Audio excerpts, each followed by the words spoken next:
봉독하겠습니다.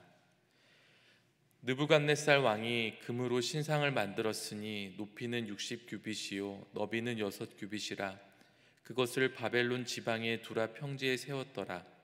느부갓네살 왕이 사람을 보내어 총독과 수령과 행정관과 모사와 재무관과 재판관과 법률사와 각 지방 모든 관원을 느부갓네살 왕이 세운 신상의 낙성식에 참석하게 하매 이에 총독과 수령과 행정관과 모사와 재무관과 재판관과 법률사와 각 지방 모든 관원이 느부갓네살 왕이 세운 신상의 낙성식에 참석하여 느부갓네살 왕이 세운 신상 앞에 서니라. 선포하는 자가 크게 외쳐 이르되 백성들과 나라들과 각 언어로 말하는 자들아 왕이 너희 무리에게 명하시나니 너희는 나팔과 피리와 수금과 사면금과 양금과 생황과 및 모든 악기 소리를 들을 때에 엎드려 느부갓네살 왕이 세운 금신상에게 절하라. 누구든지 엎드려 절하지 아니하는 자는 즉시 맹렬히 타는 풀무불에 던져 넣으리라 하였더라. 모든 백성과 나라들과 각 언어를 말하는 자들이 나팔과 피리와 수금과 사면금과 양금과 및 모든 악기 소리를 듣자 곧 느부갓네살 왕이 세운 금신상에게 엎드려 절하니라. 그때 어떤 갈대아 사람들이 나와 유다 사람들을 참소하니라. 그들이 느부갓네살 왕에게 이르되 왕이여 만수무강하옵소서. 왕이여 왕이 명령을 내리사 모든 사람이 나팔과 피리와 수금과 사면금과 양금과 생황과 및 모든 악기 소리를 듣거든 엎드려 금신상에게 절할 것이라. 누구든지 엎드려 절하지 아니하는 자는 맹렬히 타는 풀무불 가운데에 던져 넣음을 당하리라 하지 아니하셨나이까. 이제 몇 유다 사람 사드락과 메삭과 아벳느고는 왕이 세워 바벨론 지방을 다스리게 하신 자이거늘 왕이여 이 사람들이 왕을 높이지 아니하며 왕의 신들을 섬기지 아니하며 왕이 세우신 금신상에게 절하지 아니하나이다. 아멘.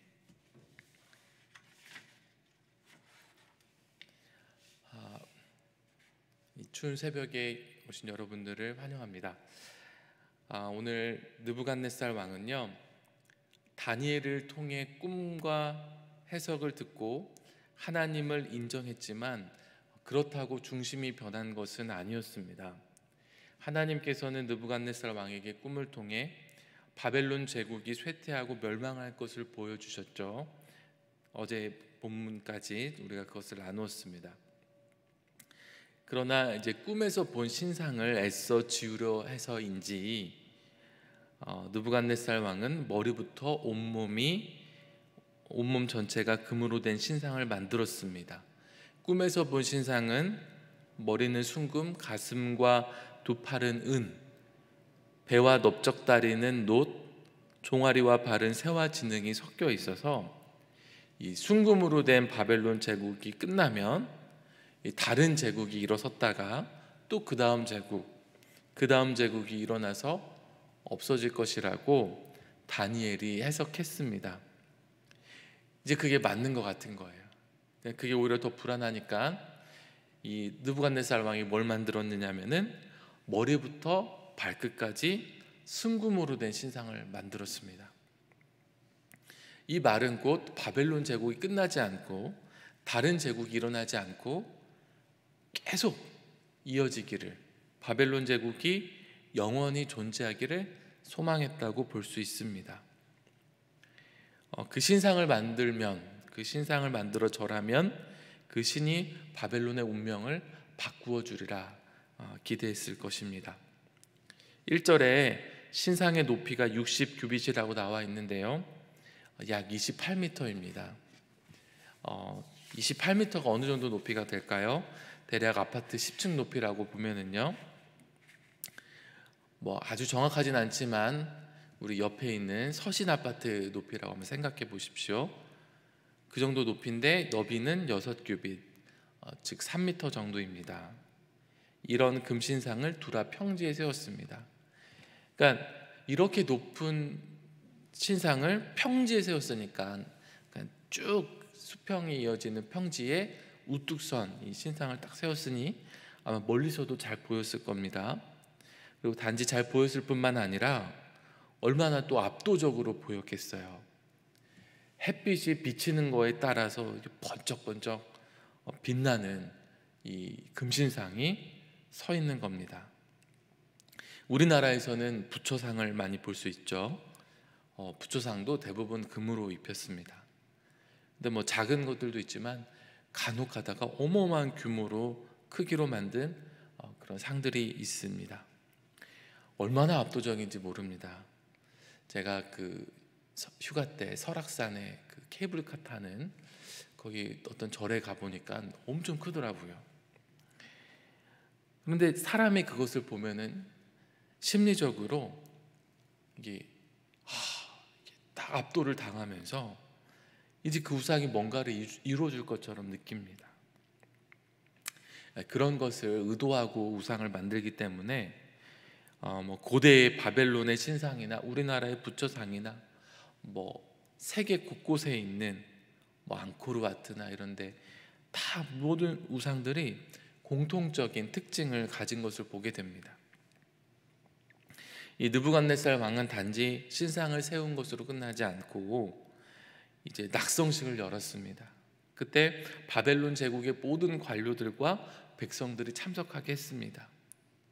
이게 왕권을 강화하고 백성들을 강하게 통제하기, 또 그렇게 통치하기 위해서입니다.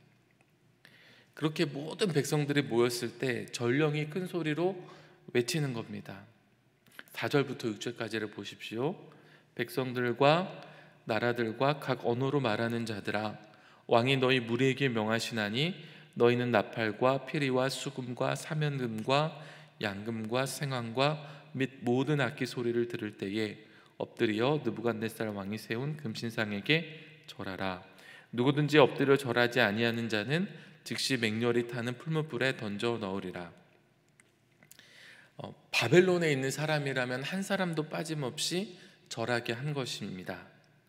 마치 일제가 우리나라가 독립은 꿈도 못 꾸게 하기 위해서 신사참배와 창씨개명을 강요한 것과 같아요. 그를 통해서 우리나라를 일제하고 일치시키려 했습니다. 모두가 절하면서 이게 하나가 될 거 아닙니까? 왕이 명령한 일은 아주 단순하고 또 간단한 일이었습니다. 음악이 울릴 때 금신상에게 절하면 되는 것입니다. 그런데 참 이상하게도 엎드려 절하지 않았을 때의 처벌은 너무나 가혹했습니다. 풀무불에 던지는 것인데 화형에 처하는 겁니다. 사람이 타서 죽는 고통이 가장 크다는 이야기를 들은 적이 있습니다. 죽기까지 이제 바로 죽지 않고 시간이 걸리는데 그동안 고스란히 고통을 당해야 되기 때문이에요. 화형도 그냥 화형이 아니고 불의 세기가 몇 배나 강한 풀무불에 던진다는 겁니다. 굳이 그렇게 끔찍한 처벌을 이야기하지 않아도 아마 다 절했을 것 같아요. 물론 사드락과 메삭과 야벳느고는 절하지 않았겠지만 그런데 왜 이렇게 시키는 일에 비해 처벌이 이렇게 가혹하고 강력한 것일까요? 정치적으로 왕은 백성에게 이렇게 말하고 있는 거예요. 내가 마음만 먹으면 누구든지 풀무불에 던져 넣을 수 있어.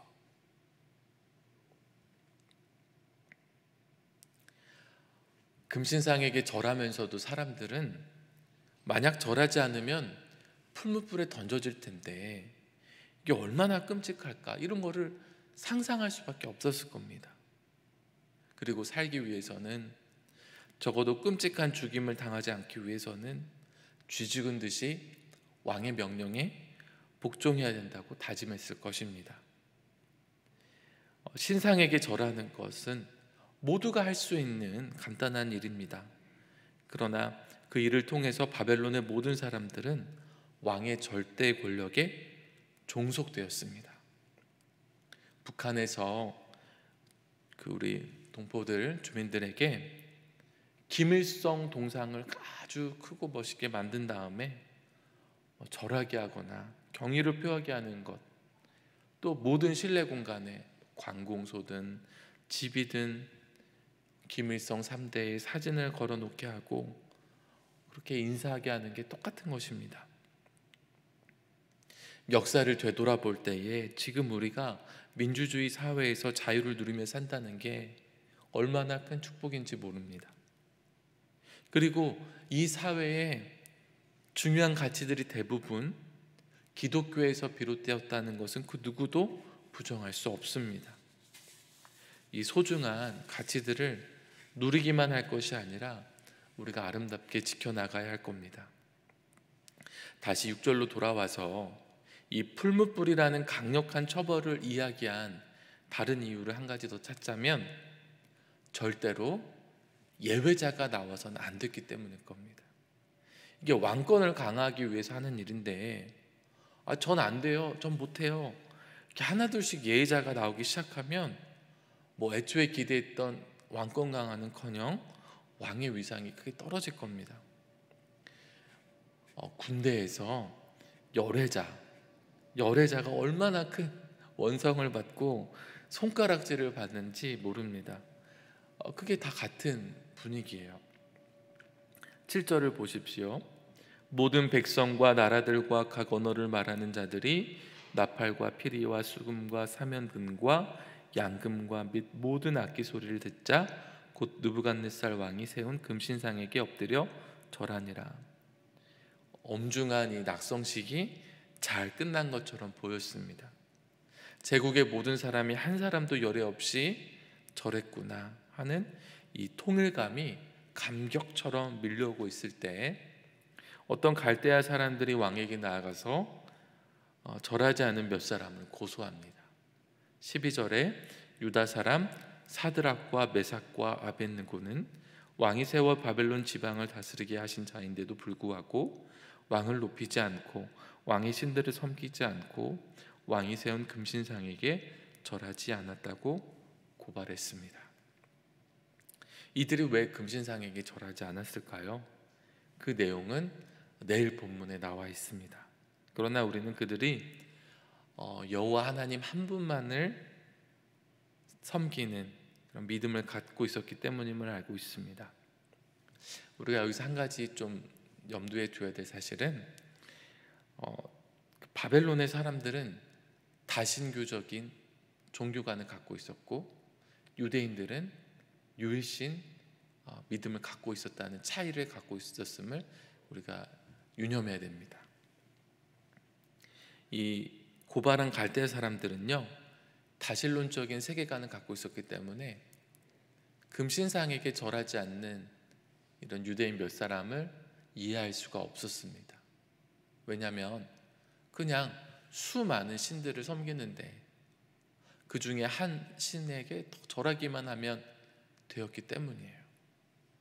그러니까 이들이 절하지 않는 것은 정말 이해할 수도 없고 또 왕이 지방의 관료로 세웠는데 그 은혜에는 배은망덕한 것이고 또 지방의 지도자로서 정말로 해서는 안 되는 일을 했다고 생각을 했습니다. 오늘 이 본문을 보면서 우리는 무엇을 느낄 수 있냐면 이것이 하나도 어렵지 않은 상황일 수도 있다는 겁니다. 그냥 잠깐 절하면 되는 일입니다. 모두가 하는 일입니다. 좀 그거 한다고 큰일 나겠습니까? 바벨론 포로로 신세로 잡혀와서 어쩔 수 없는 것 아닌가요? 우리나라도 일본의 지배를 받을 때 처음에는 반발도 하고 신앙의 자유를 지키기 위해 노력했지만 1930년대, 40년대로 넘어가면서부터 기독교는 일제의 통치에 적극적으로 찬성하고 또 그런 일에 동조하기 시작했습니다. 일본의 기독교도 마찬가지입니다. 그런데 그것이 얼마나 후회스러운 일이었는지는 나중에 가서 깨닫게 되는 것입니다. 어쩌면 지금 우리는 금신상에게 절하지는 않고 신사참배는 하지 않고 있지만 그러나 우리는 또 다른 우상들 모두가 한다는 미명 아래 또 이렇게 하지 않으면 살 수 없다는 핑계 아래서 우리는 하나님이 원하시지 않는 일을 하고 있는지도 모릅니다. 그러나 여러분, 그 누구도 뭐라고 하지 않습니다. 그러나 하나님 보시기에는 하나님이 기뻐하시지 않는 일입니다.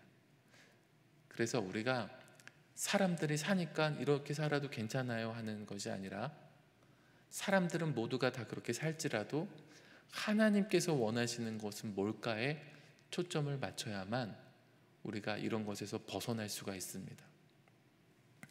정말 특이했던 몇 사람처럼 되려면 우리는 날마다 하나님의 뜻은 무엇일까를 구하면서 분별력 있게 살아야 될 것입니다. 기도하겠습니다. 살아계신 하나님 아버지, 오늘 다니엘서 3장 1절부터 12절까지의 말씀을 통해서 금신상이 세워지고 모두가 절해야 하는 암담한 상황을 만났을 때 유대인 몇 사람이 절하지 않았다는 이런 말씀을 보게 되며 우리가 큰 도전과 깨달음을 얻습니다. 하나님, 우리는 이 세상에서 살아가고 있습니다. 세상에 논리가 있고 또 우리가 지켜야 될 예의나 규범들이 있습니다. 하나님, 우리가 이 세상에서 살아가면서 그러나 하나님이 원하시는 뜻을 분별하기를 원합니다. 아무렇지도 않게 쉽게 넘길 수 있는 일인데, 그러나 하나님께서 기뻐하시지 않는 일이 있다면, 하나님께서 정말로 싫어하시는 일이 있다면 우리가 그것들을 분별하고 거부할 수 있는, 거절할 수 있는 믿음과 용기를 더하여 주시옵소서. 그저 흘러가는 대로 우리가 시대의 조류에 편승할 것이 아니라 정말로 하나님의 뜻을 구하며 하루하루를 살아가게 하여 주시옵소서. 특별히 오늘 이 하루를 주님 앞에 맡겨드리며 하나님 뜻에 순종하기를 원합니다. 이 아침에 하나님의 뜻을 알기 원합니다. 내 삶의 작은 부분이라 할지라도 정말로 하나님이 기뻐하시지 않는 것 하나님 제하게 하여 주시고, 오직 하나님이 기뻐하시는 일들에 순종하며 살아가는 오늘 우리의 삶이 다 되게 하여 주시옵소서. 하나님, 우리에게 다니엘의 세 친구와 같은 큰 믿음은 없을지라도 주님, 우리에게 믿음을 허락하여 주셔서 하나님을 기쁘시게 하는 삶이 되게 하여 주시옵소서. 하나님, 오늘도 주님 앞에 정성껏 예물을 준비한 손길들이 있습니다. 하나님께서 이 1000번째 예물을 받아주시고 하나님께서 그 기도와 마음의 중심을 아시오니 하나님께서 축복해 주시고 응답하여 주시기를 간절히 소원합니다. 하나님, 가장 좋은 것을 우리에게 주기를 원하시는 아버지, 하나님께서 채워주시고 인도하여 주시옵소서. 하나님, 지금도 우리의 자녀들을 위해 기도합니다. 지금도 군대에서 정말 어려운 중에도 나라를 사랑하는 마음으로 헌신하는 우리 자녀들, 유학하는 자녀들, 또 취업을 준비하는 자녀들이 있습니다. 하나님께서 그들과 함께하여 주시고 한 걸음 한 걸음 동행하여 주시옵소서. 마음의 용기와 힘을 잃지 않고 끝까지 승리할 수 있도록 주님 은혜 내려 주시옵소서. 하나님, 코로나로 인하여서 또 여러 가지 어려움으로 인하여서 고통당하는 성도님들과 가정들이 있습니다. 하나님께서 함께하여 주시기를 원합니다.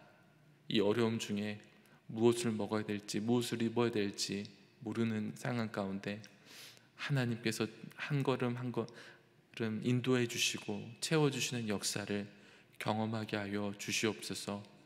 주님 손잡고 이 어두운 터널을 잘 지나가게 하여 주시옵소서. 환우들이 있습니다. 육신의 질병으로 인하여 몸도 마음도 약해져서 정말로 여러 가지로 감당해낼 수 없는 어려움 중에 있는 성도들입니다. 하나님께서 특별한 은혜를 더하여 주셔서 하나님, 그 마음의 평강과 기쁨을 잃지 않게 하여 주시고 하나님께서 치료하여 주셔서 회복되며 강건케 되는 역사가 일어나게 하여 주시옵소서. 하나님, 영적으로 또 시험의 과정을 지나는 성도들이 있습니다. 하나님 잘 이겨내게 하여 주시옵소서. 모든 사탄의 불화살을 소멸하고 믿음의 방패로 승리하며 나아갈 수 있도록 주님 역사하여 주시옵소서. 김진홍 담임 목사님을 위해 기도합니다. 하나님께서 사랑하시는 귀한 목사님을 우리 교회에 세워주셨는데 날마다 영육간의 강건함을 더하여 주시고 성령의 충만함을 더해 주셔서 주님 주신 사명을 잘 감당하고 하나님이 기뻐하시는 교회로 이끌어 가실 수 있도록 인도하여 주시옵소서. 하나님 모든 교육자들에게도 동일한 은혜를 허락하여 주시고 오직 충성됨으로 헌신하며 봉사하게 하여 주시옵소서. 하나님 우리 모든 성도님들을 붙잡아 주시기를 원합니다. 날마다 믿음과 은혜를 더하여 주셔서 하나님을 더욱더 사랑하고 사모하며 하나님이 기뻐하시는 모습으로 나아가게 하여 주시옵소서. 오늘도 우리의 기도를 들으시는 예수 그리스도의 이름으로 기도드립니다. 아멘.